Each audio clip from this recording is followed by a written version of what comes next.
자, 148조입니다. 148조 해가지고 조건부 권리 침해 금지가 나오고 149조, 150조 까지를 세 가지를 함께 보면 일단 먼저 150조부터 보는데 이런 문제입니다. 예를 들어서 갑이 을에게 네가 올해 공인중개사 시험에 합격을 하면 1억을 주겠다라고 얘기를 했어요. 좋은 말이 아니죠. 무슨 말이죠? 네 대가리 가지고는 평생 공부해도 안 된다 짜샤. 네가 붙으면 내가 너한테 1억을 주겠다라고 얘기했더니 을이 피를 받아가지고 미친 듯이 뭐죠? 공부를 하기 시작했어요. 그래서 갑이 냅두다간 진짜 을이 합격할 것 같아요. 그래서 시험 보는 날 감금을 해가지고 시험을 못 보게 했어요. 이럴 때는 어떻게 할 것이냐? 150조 1항입니다. 150조 1항 보시면 조건의 성취를 인하여 불이익을 받을 당사자가 여기서 누구죠? 갑이죠. 신의 성실에 반하여 조건의 성취를 방해한 때에는 시험 못 보게 집에다가 뭐죠? 감금한 때에는 상대방은 을은 그 조건이 성취한 것으로 주장할 수가 있습니다. 따라서 을은 합격했음을 주장하면서 갑에게 1억을 달라고 뭐 할 수 있어요? 요구할 수 있어요. 근데 조심할 점이 한 가지인데 그날 오후에 탈출을 해가지고 당장 1억 달라고 요구할 수 있느냐? 아니면 분하고 억울하지만 합격자 발표일까지 기다렸다가 1억을 달라고 요구해야 되느냐? 요 문제에 대해서 우리 판례는 발표일까지 기다렸다가 1억 달라고 요구해야 된다는 것이 우리 판례 입장입니다. 왜냐하면 조건 성취를 신의 측에 반해서 방해한 경우에는 방해가 없었다면 조건이 성취됐을 것으로 추정되는 그 시점에 대하 비로소 조건이 성취됐음을 주장할 수 있다는 거 요거 하나 좀 추가로 기억해 두시면 됩니다. 그 다음에 2항이죠.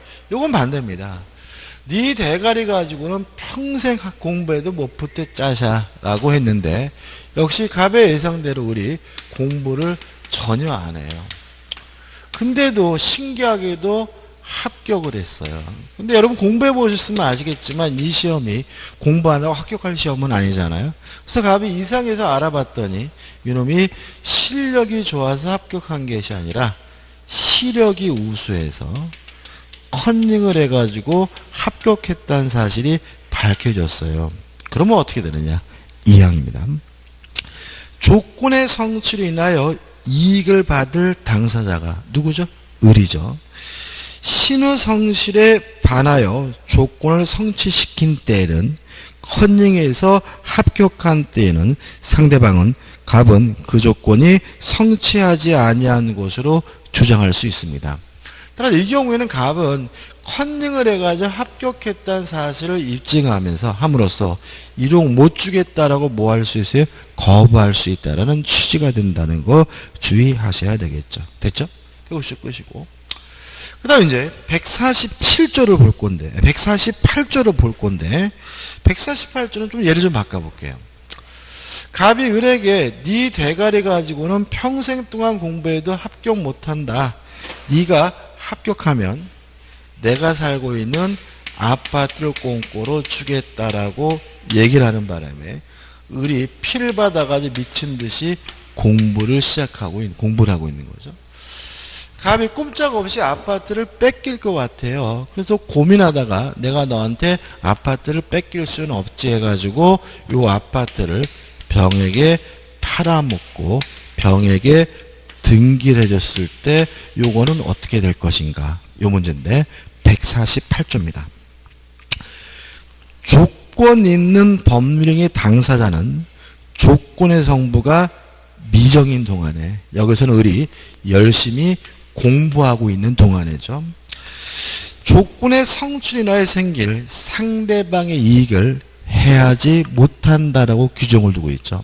따라서 우리 민법 148조는 요 매매를 하지 말라고 뭐 하고 있어요?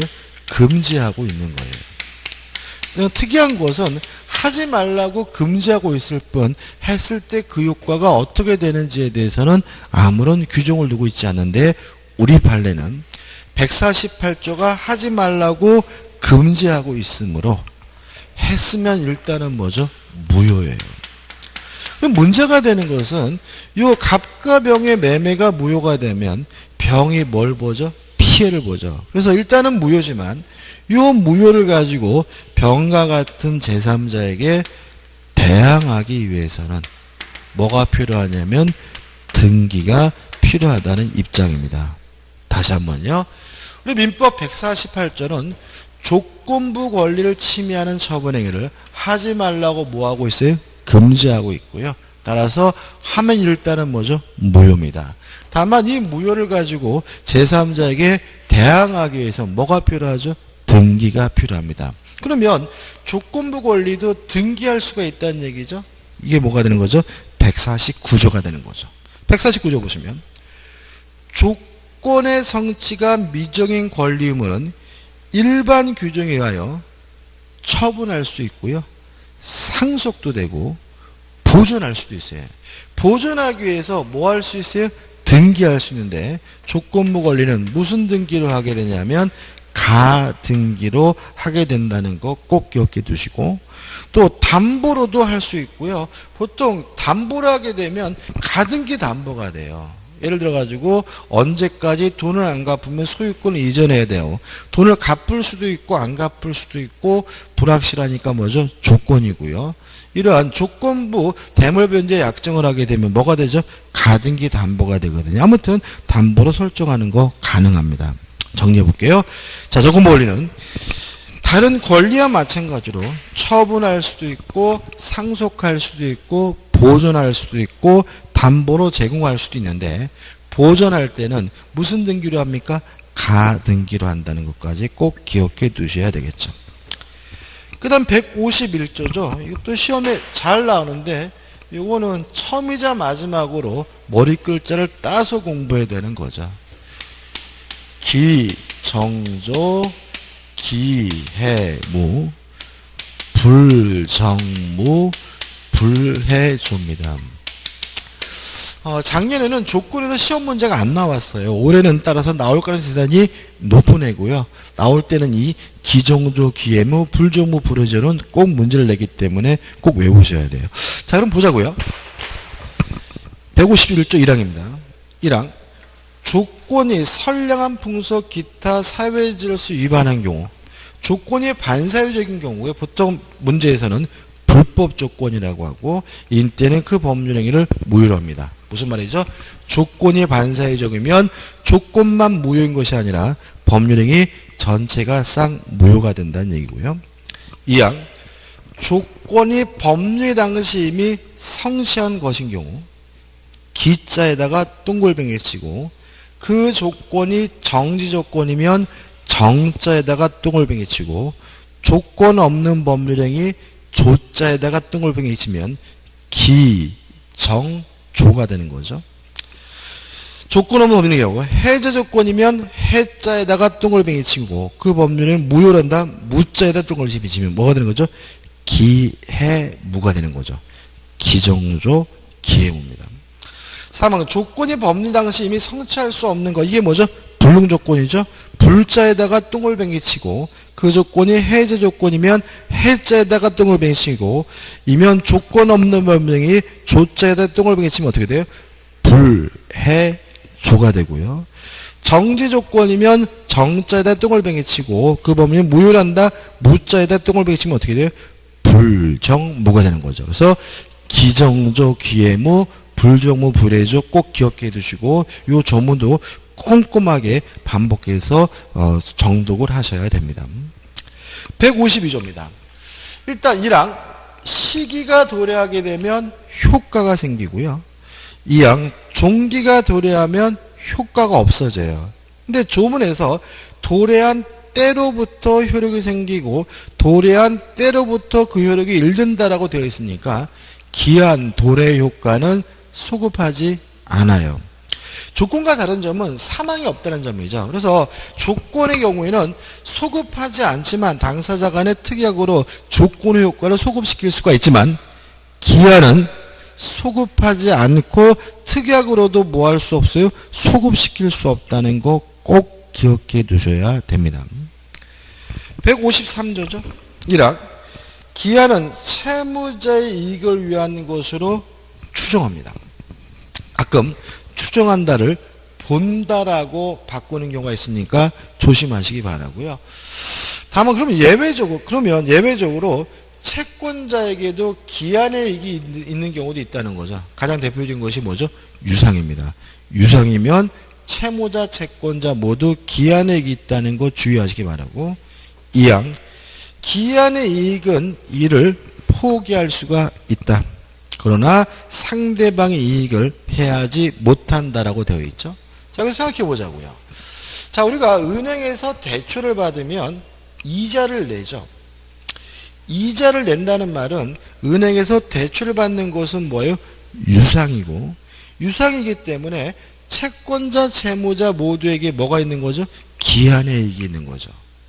예를 들어 제가 3년 상한으로 돈을 빌렸는데 1년 만에 돈을 마련해서 돈을 갚으러 갔어요. 그러면 뭐 한 거죠? 기한의 이익을 포기하는 거죠. 그죠? 근데 재밌는 거는 1년 만에 돈을 갚으러 가면 아가씨가 고맙다 그러는 게 아니라 뭘 내래요? 중도상한 수수료를 내라고 하죠. 그 중도상한 수수료의 법적 근거가 되는 것이 153조 2항입니다.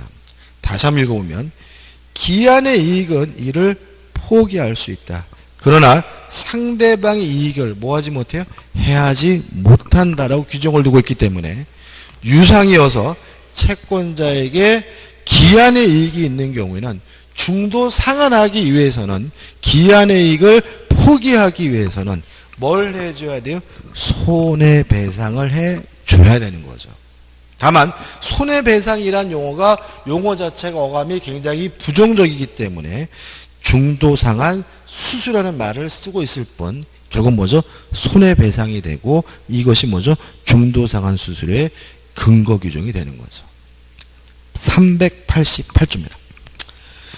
채무자는 다음 각 호의 경우에는 채무자는 기한의 이익을 주장하지 못합니다. 다시 말하면 두 가지 사유가 있으면 대표적으로 기한의 이익을 상실하기 때문에 채권자는 당장 돈을 갚아라 즉시 변제를 뭐 할 수 있죠? 청구할 수가 있죠.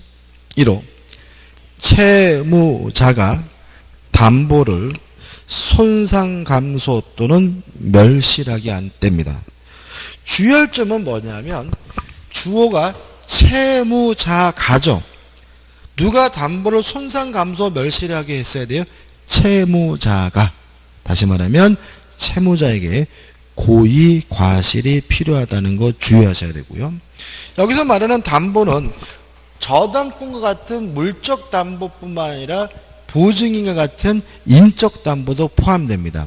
따라서 채무자가 저당권 설정된 건물을 철거하는 경우에도 기한의 이익을 상실하지만 보증인을 살해하거나 보증인을 장애를 입히는 것도 담보를 손상 감소 멸실한 거기 때문에 기한의 이익이 상실됐음을 주의하시기 바라고요. 2호 채무자가 담보 제공의 의무를 이행하지 아니한 때에도 기한의 이익을 상실하므로 채권자는 지금 당장 돈을 갚아라 즉시 변제를 청구하는 것이 가능하게 된다는 거 주의하시면 되겠죠. 154조입니다. 특별한 건 없죠. 기한에 관한 규정도 기한에 대한 규정에 대해서 조건부 권리에 관한 규정이 뭐예요? 적용된다는 얘기니까 큰 의미는 없습니다. 여기까지고 다음 강의에 뭐죠? 물권법에 관한 조문을 봐야 되겠죠. 감사합니다.